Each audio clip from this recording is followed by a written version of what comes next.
Commencer forcément par toi, Marianne. Je t'en prie, tu peux prendre le micro. Ça faisait longtemps qu'on t'avait pas vu à la compétition. Victoire. Voilà, raconte-nous un peu ta journée, ton retour un peu à la compétition. Comment tu te sens? Journée bien longue, je pense que je suis pas la seule à avoir ressenti ça. Mais non, contente d'être là, ça fait plaisir d'être de retour. Journée un peu compliquée, un peu longue, piste fatigante, mais je termine sur une bonne note, je suis super contente, ça fait du bien. Une victoire après une saison bien compliquée. Voilà, je pense que beaucoup de gens sont au courant de beaucoup de choses, vraies ou fausses. Après, voilà, moi je fais mes choses de mon côté, j'estime que je fais ce que moi, je fais ce que j'espère faire au mieux. Il y a des choses que je peux pas démentir. Je pense que tout le monde est au courant et de toute façon, je suis pas là pour cacher des choses. Après, je forcerai personne à croire quoi que ce soit. Mais voilà, moi, j'ai toujours été fidèle à moi-même. J'ai toujours été honnête et j'ai toujours répondu aux gens quand ils sont venus me voir.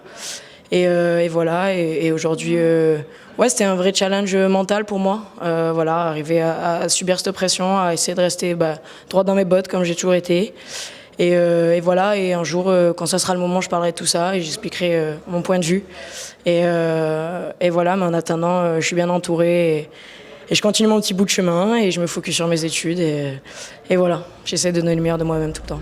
Je te pose la question après, et comme ça sera fait pour tout le week-end, et je pense pour aussi beaucoup de gens qui se posent les questions. T'en as parlé, voilà, t'as été absente. Quand on regarde comme ça, on n'a pas d'explication. On a entendu beaucoup de bruit, on a entendu des rumeurs de contrôle positif au dopage. On a entendu une suspension de 2 ans. On n'a jamais eu de fait, on n'a eu que des rumeurs. On a entendu donc, notamment, je disais, une suspension de 2 ans. Là, on te voit sur la piste. Qu'est-ce que tu peux dire à ce sujet à l'heure actuelle? Pour l'instant, voilà, je travaille, j'ai des avocats qui m'aident beaucoup. Je peux pas parler de ça, voilà, parce que l'affaire est en cours. Après, si je suis là, c'est que j'ai le droit d'être là. Je tricherai jamais. Donc, si je suis là, c'est que j'ai le droit d'être là.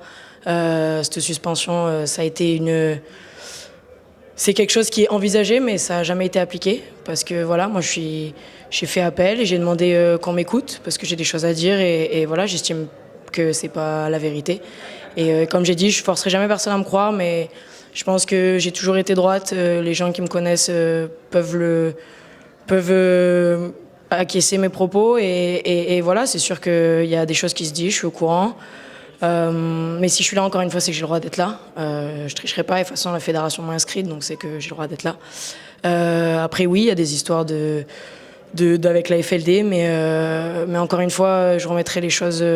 Je dirai ma vérité, du moins, quand je pourrai, quand avec les avocats on sera OK. Parce que voilà, il y a des choses vraies, il y a des choses fausses. Et voilà, je préfère pas avancer quoi que ce soit pour pas que ça me retombe dessus après.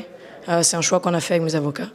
Mais voilà, je dément pas. Les gens qui veulent venir m'en parler, bon, je dirai pas tous parce que voilà, ça va être dur à gérer après. Mais voilà, s'il y a des gens qui ont des questions, j'y réponds parce que voilà, encore une fois, je mentirai pas. Enfin, je suis pas quelqu'un qui ment, je suis quelqu'un droit dans mes bottes. Et ça, je continuerai à le dire et je laisserai personne me l'enlever parce que c'est ce qui m'a aidé à tenir et c'est ce qui m'aide à tenir. Et voilà, j'ai toujours été OK avec ça et voilà, quoi. Ok, merci beaucoup de ces précisions. Ouais. Je pense que ça répond à pas mal d'interrogations et de bruits qui pouvaient courir. Que ce soit vrai ou faux, je vais te poser une question maintenant. Christelle, toi, voilà, raconte-nous un peu aussi ta journée. Comment ça s'est passé pour toi après la Coupe du Monde de Sarian? C'était très proche en finale entre toi et Marianne. Tu as rattrapé sur la piste. Marianne a bien résisté. Là, pour revenir un peu sur le sportif pur, raconte-nous un peu ta finale. C'était long. Du coup, je rejoins Marianne, la journée était longue. Donc ouais, entre le premier tour et là, les demi, c'était vraiment long. Je pense qu'on a attendu 3 heures. Donc se remettre dedans pour les demi, ensuite la finale. Mon tour, il n'était pas super parce que du coup, je tape dans la grille à la finale directe. Du coup, ça me met un peu en retrait tout de suite. J'étais à l'inter, donc j'ai pu quand même accélérer derrière. Et voilà, après, j'ai essayé de rattraper Marianne, mais bon, j'ai pas réussi. La piste, elle est longue, mais voilà, jusqu'à la fin, et quand même une belle 2e place.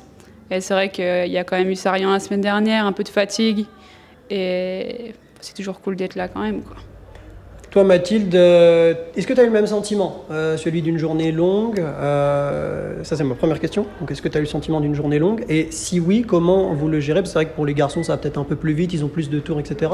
Toi, comment tu as vécu cette journée et comment tu gères justement ces longues pauses? Ben, pareil, hein, franchement, ça a été assez long entre le premier round et la demi-finale. C'était interminable. Pourtant, au début, ça avait bien commencé. On était bien dans le timing. Et puis après, je sais pas, peut-être des chutes ou quoi. Moi, je me suis pas trop baladée sur la piste. J'étais sous la tente, tranquillou. Après, comment on gère ça? Bah, écoute, justement, une grosse pause. On sort un peu du truc. On se déshabille. Enfin, on enlève la tenue BMX. On discute avec les autres. On écoute la musique. Après, je pense chacun un peu à ses petites techniques. Moi, je reste tranquille sous la tente. Je vais en profiter pour voir mes proches, mes amis. Je m'aère un peu la tête et puis je me prépare un petit peu au dernier moment, juste avant de partir pour les demi. Ok. Marianne, pour parler un peu plus de la piste cette fois, donne-moi un peu ton ressenti sur cette piste. Comment justement tu l'as trouvée? On a vu quelques chutes. Après, c'est le BMX en général. Comment tu as senti cette piste, toi? Franchement, la piste, trop cool. Enfin, après, c'est mon ressenti perso. Mais je trouve que c'est une belle piste qui est pas mal difficile, pas mal technique, pas mal exigeante, qui est en plus cardio. Mais ouais, je pense qu'il y a un bon travail de fait. C'est sélectif et ça c'est cool quoi aussi d'avoir des pistes de temps en temps qui sont un peu plus techniques. Avec ouais, une première ligne particulière, on n'a pas forcément l'habitude de rouler sur une première ligne avec une table en plein milieu et tout. Et puis après, 2 dernières lignes qui tapent bien dedans quand on est un peu dans le rouge déjà. Donc franchement, moi, je me suis régalée. Et ouais, franchement, belle piste. Rien à dire sur ça. Tu peux nous parler de ta stratégie d'avoir pris la 8 toute la journée? Pourquoi ce choix? Pourquoi ce choix? C'est un choix que j'ai tendance à faire. Je travaille dessus, mais je suis pas une grosse starteuse 1-2.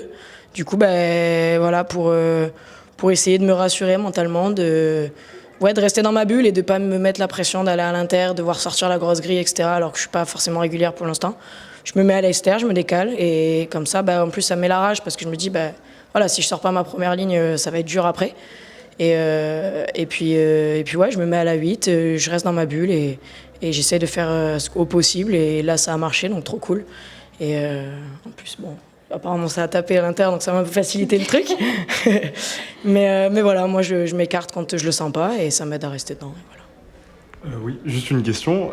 Déjà, bonsoir à toutes les trois. Marianne, si mes calculs sont bons, c'est ta 10e Coupe de France remportée, de ce que j'ai calculé sur le site de la Fédé.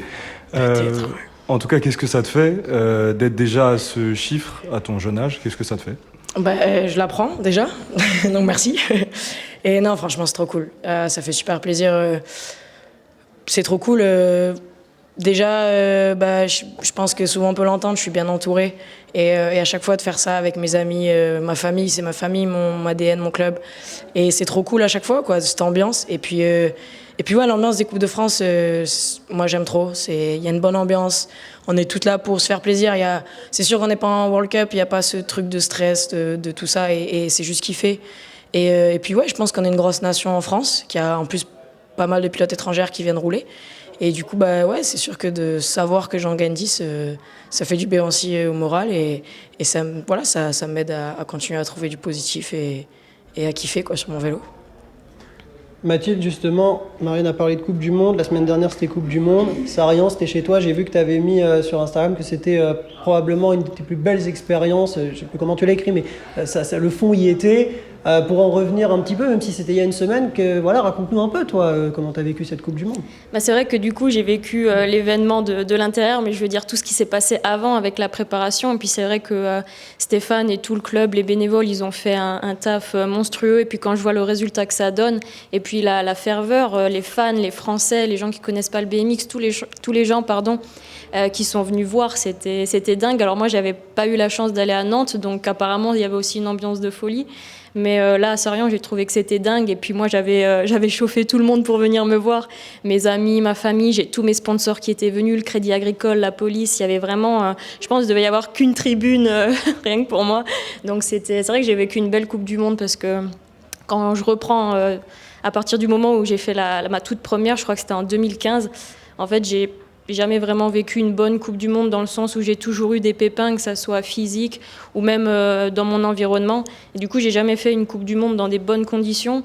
Et là, la faire à la maison avec tout le monde, voilà, j'étais en bonne santé, je me sentais bien, j'étais heureuse. Alors après, ça n'a pas payé, mais voilà, ça fait 8 semaines aussi que je travaille avec 2 nouveaux entraîneurs, donc il faut le temps aussi que ça se mette en place, dont une personne qui n'a rien à voir avec le monde du BMX. Donc voilà, on construit les choses tranquillement et puis j'espère que ça portera ses fruits à partir de l'année prochaine, février l'année prochaine.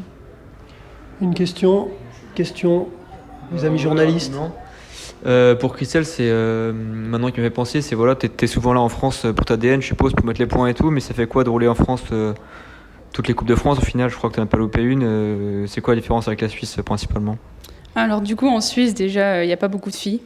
Et jusqu'à, en fait, toujours, on roule tout le temps avec les garçons, même en élite. Là, si je vais faire une Swiss Cup, on va rouler avec les garçons. Donc, ou alors, là, je me trompe un peu, mais il y a les régionaux et les Swiss Cup où là, il y a quelques filles, mais c'est que les jeunes, en fait. Et les championnats plus régionaux, il y a vraiment, on roule avec les gars élites, donc ça avait aucun sens. Il me semble que j'ai pris cette décision-là, j'avais 16 ou 17 ans, ma première année junior, où j'avais rejoint une DN déjà pour rouler avec des filles, quoi.